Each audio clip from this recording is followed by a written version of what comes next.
What's your story?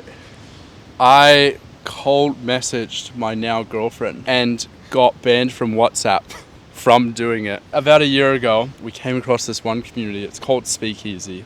It's a good community. It's a language exchange and a heap of people that have just moved here. And I love helping people that have just moved here. So I'm like in my like Alex Hormozy grind mindset of like send 100 messages a day. And I'm like doing all these things to grow the community. So I send 100 messages. And basically the message was, we help people make friends. We help people that have just moved here. I think you'd really like it. And so I sent this message 100 times, was changing it a little bit. So we had our event on the Sunday. We had a really big event and I get blocked from WhatsApp. So I'm blocked from WhatsApp. I've been reported as spam. Multiple people have reported me. The owner of the group reaches out like, hey mate, please stop doing this.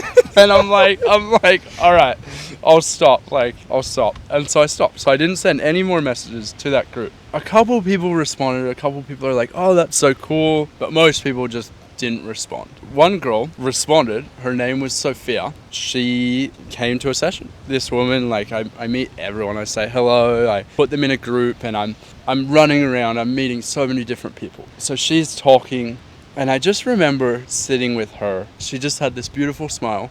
And I just was listening to her and she was talking about her mental health and she was talking about how she'd moved here because she wanted a different lifestyle. And I was like, oh, and I just remember thinking like, oh, there's a story here that I want to get to know. She'd come about 45 minutes to come to this event. And I'm like, wow, that's so cool. Like it felt so nice to be supported. After, she was going to go back 45 minutes and then come back for our event that evening. So she was going to do 2 sessions in a day, but she was going to go home. And I'm like, oh, do you want to go for a walk? And I wasn't like expecting anything. I was just like, do you want to go for a walk? Like, I didn't have anything to do. She was like, sure. We ended up walking for 6 hours and just so slow. She's such a slow walker. We talked about mental health. We talked about Joe Dispenza. We talked about yoga. We talked about travel. We talked about all these things. And I just was like so amazed by this woman. And it had just come about so randomly. I said kind of as I wanted to keep